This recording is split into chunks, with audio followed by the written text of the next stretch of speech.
fully aware that the image of the young man that you see in the thumbnail for this video is not the young man that you are currently looking at, because I have not been to the barbershop in 2 months. Please pray my strength in the Lord. All right, here we go. If you watched my last video, I briefly mentioned how my family, my wife and my 2 children and myself, we packed up, we left Dallas, Texas in November of 2017. We landed in Washington State and we began to take up residence in the Pacific Northwest. Here's a disclaimer. We had a slight point of reference concerning the demographic of the state, but we weren't really sure about what we were getting ourselves into. We didn't have a full grasp, or we really didn't understand the context of what it meant to live in the Pacific Northwest, especially being from the South. Once we got settled in, we started moving around a little bit. We started meeting a few people, and let me tell you, we experienced a major culture shock. Man, I remember like it was yesterday. I remember we visited a couple of churches, and when we walked in the room, I remember looking around and we didn't see anybody that looked like us. These were predominantly white churches, and hear me, this is not an indictment on those churches, but between myself, my wife, and my 2 boys, we were like 4 Oreos dipped in 4 gallons of milk. That's how it looked. You know, it wasn't a big deal. It was cool. I could appreciate the difference, but then there was our trip to downtown Seattle, and then we noticed something else. We're walking around downtown Seattle and we're just feeling the vibe and the scenery, and the environment was just super dope and super cool. But once again, we're looking around and we don't really see anybody who looks like us.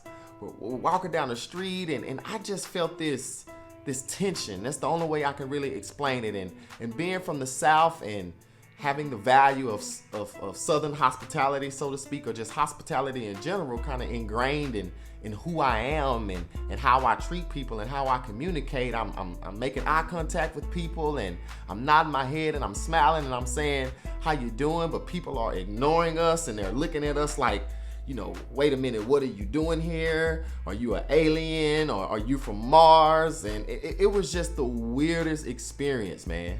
So we started moving around a little bit more, and we start connecting with a few more people. And once again, and hear my heart, this is not an indictment on anybody, but looking back in retrospect and some of our interactions, my wife and I began to wonder if the perception was that we were the token black family who moved from the South, who desperately needs love and support.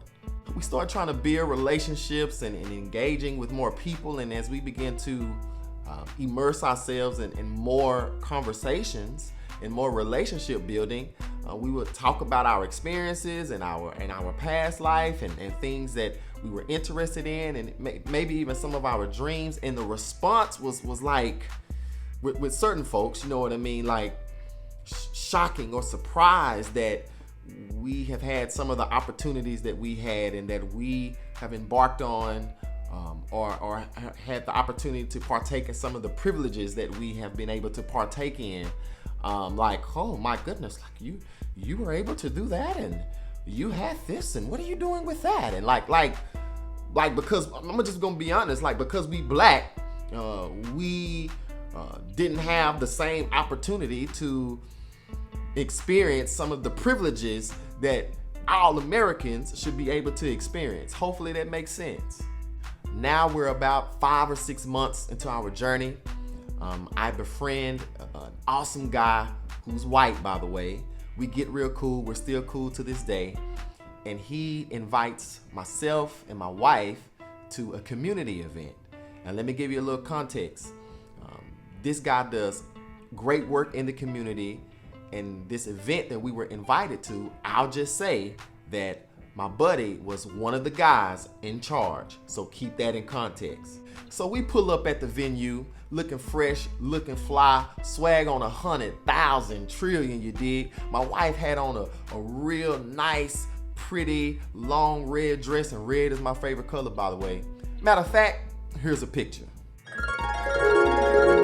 Keep in mind that we were invited by one of the guys who was in charge. So we walk into the venue.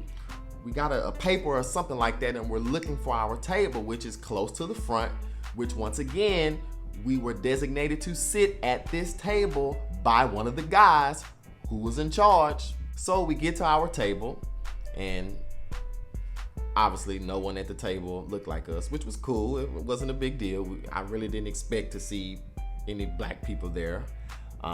It might have been one or two, but no problem, no big deal. We kindly, with our Southern hospitality, acknowledge everyone who was at the table by way of, hey, how's everybody doing? Good evening. But to our surprise, they just looked at us, very confused, very shocked. No one said anything. One observation to make is that while there were extra seats at the table, maybe 2 or 3, there weren't 2 seats side by side, which would have put us in a predicament, my wife and I, to where we couldn't sit next to each other. And your boy wasn't about to do that. We stood there for about 1 minute and 30 seconds, which is too long to be standing in one spot waiting on somebody to respond. But anyway, maybe I'm being petty, maybe I'm in my feelings. But my wife, with her fine self, she smiles and she looks at everybody and she says, is this table, let's just say table 21? Big number in the middle of the table that says table 21. Everybody at the table looked at the number, and they looked at us, still shocked, still appalled, and nobody said nothing. Listen, we're about 2 to 3 minutes, maybe even 4. 4 minutes into this thing. Nobody's moving. Nobody's saying anything. My wife is like, this is our table. It is clear that there were not 2 seats side by side, so it was obvious that somebody should have done us a common courtesy and adjust and move a little bit so we can sit next to each other. Now listen, y'all hear me and hear me well. I love Jesus and I follow him and I love him with all my heart, soul, mind, and strength. I strive on a daily basis to be obedient to his word, to be obedient and walk in the ways of the Lord thy God. But that night, your boy was getting heated, and I really believe that the hood in me was getting ready to rise up. Finally, just trying to keep my cool, I said that, hey, I really believe this is our table. We were invited by first name, last name of my good friend. Then all of a sudden, there was a shift in the atmosphere. Hey! You know, it's real sad that I had to name drop. That night, it hit me.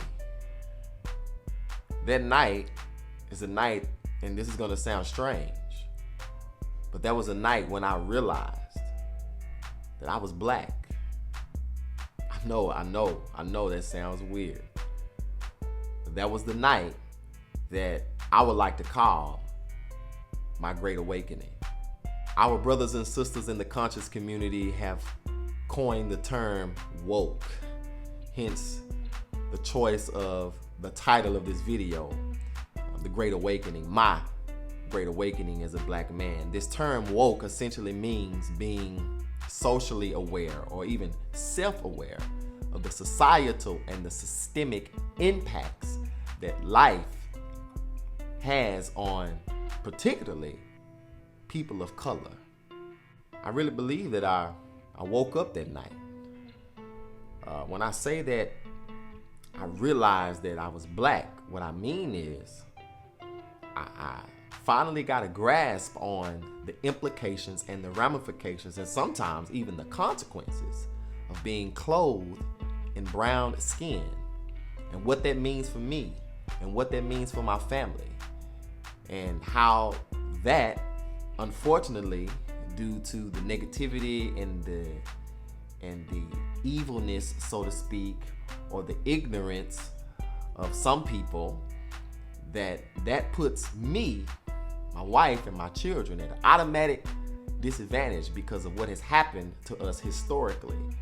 And now that means that we may have to work a little harder, we may have to fight a little harder, or now we have to really be aware of how we move and how we navigate in light of the perception that our white brothers and sisters have of us because of the color of our skin. So now the question is, what do I do with my beautiful blackness while I live in a society that has the propensity to not treat me or my family or my brothers and sisters or my minority friends with dignity?